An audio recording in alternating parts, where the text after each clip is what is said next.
Įsiliekite į kūrybos pasaulį kartu su fantizatoriumi. Kurkite neegzistuojančių žodžių užuominas apie mielus žaidimo veikėjus. Kiti žaidėjai turės nuspręsti, ar teisingai supranta jūsų užuominą ir rizikuoti savo pergalės taškais. Žaidimo gale turintis daugiausiai taškų laimės. Tai linksmas, spalvingas bei kūrybiškumas skatinantis kortų žaidimas skirtas šeimai ir draugams, kurį gali žaisti nuo 3 iki 6 žaidėjų. Pasiruošimas žaidimui.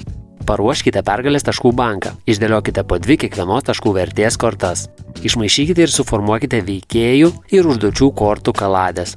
Kiekvienas žaidėjas gauna po 6 pergalės taškų kortas su vertėmis nuo 1 iki 6. Likusias taškų kortas grąžinkite į dėžutę. Jo žaidime nebus naudojamos. Galiausiai atverskite 10 mielų veikėjų kortų. Žaidimo eiga. Kiekvienas žaidimo raundas sudarytas iš 3 etapų. Raundo metu vienas iš žaidėjų tampa fantizatoriumi. Pirmajame etape fantizatorius ištraukia užduoties kortelę, kurioje yra nurodyta, kuriam iš 10 veikėjų jis turės sugalvoti neegzistuojančią žodžio užuominą. Anksčiau ištartos žaidėjų užuominos negali būti naudojamos. Pavyzdžiui, šiam mielam dešrainiui tiktų užuomina ilgius.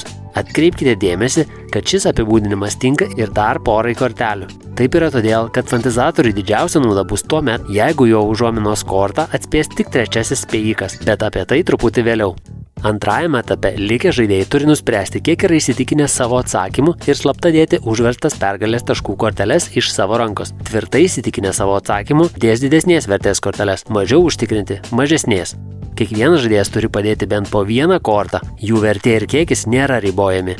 Žaidėjai negali slėpti, kiek kortų padeda. Visiems atlikus statymus antrasis etapas baigiamas. Trečiajame etape žaidėjai mėgins atspėti fantizatoriaus užuominos veikėją. Jie vienu metu atverčia visas sužaistas pergalės taškų kortas. 3 daugiausiai taškų pastatę žaidėjai taps spėjančiaisiais. Likę žaidėjai susigrąžina panaudotas taškų kortas į rankas ir praranda galimybę spėti.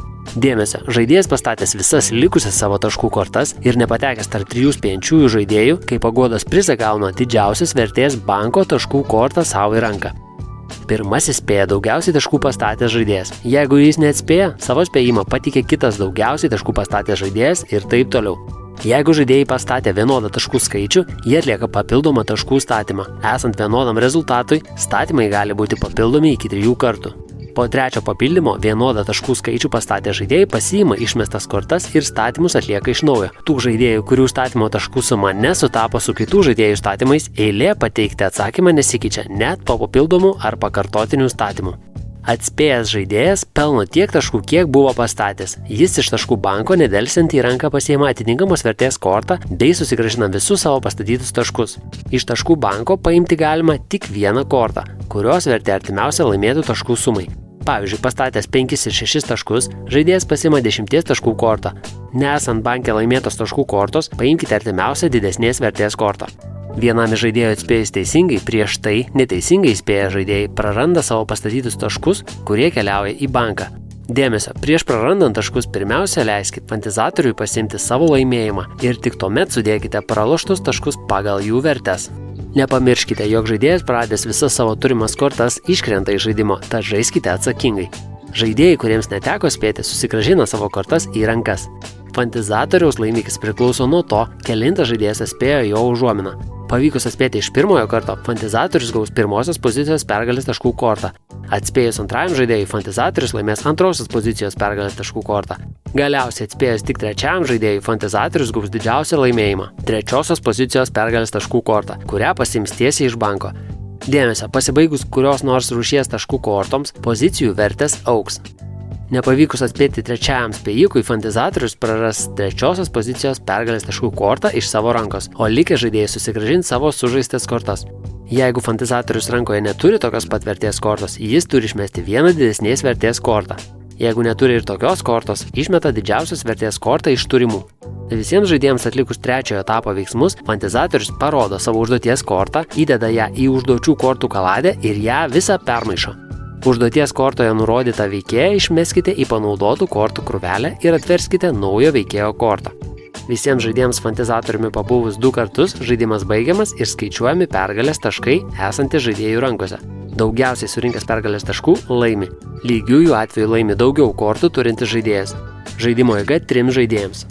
Žaidžiant 3, dėl teisės spėti varžosi tik 2 žaidėjai. Atspėjus pirmajam spėjikui, fantizatorius iš taškų banko gauna pirmosios pozicijos taškų kortą, o atspėjus antrajam trečiosios pozicijos taškų kortą. Nespėjus nei vienam žaidėjui, fantizatorius praranda vieną kortą iš savo rankos, kurios vertę nurodo trečioji taškų banko pozicija. Žaidimas baigiamas, kai kiekvienas žaidėjas pabūna fantizatoriumi 3 kartus. Kiti žaidimo variantai. Žaidimas gali būti žaidžiamas iki 2 vieno žaidėjo pergalių. Tokiu atveju žaidėjas, laimėjęs žaidimo partiją, paima panaudotą veikėjo kortą. Pirmas surinkęs 2 veikėjų kortas laimi žaidimą. Atsižvelgiant į norimą žaidimo trukmę, galima iš anksto sutarti, kiek kartų kiekvienas žaidėjas turės tapti fantizatoriumi. Linksmų jums užuominų ir sėkmingų statymų.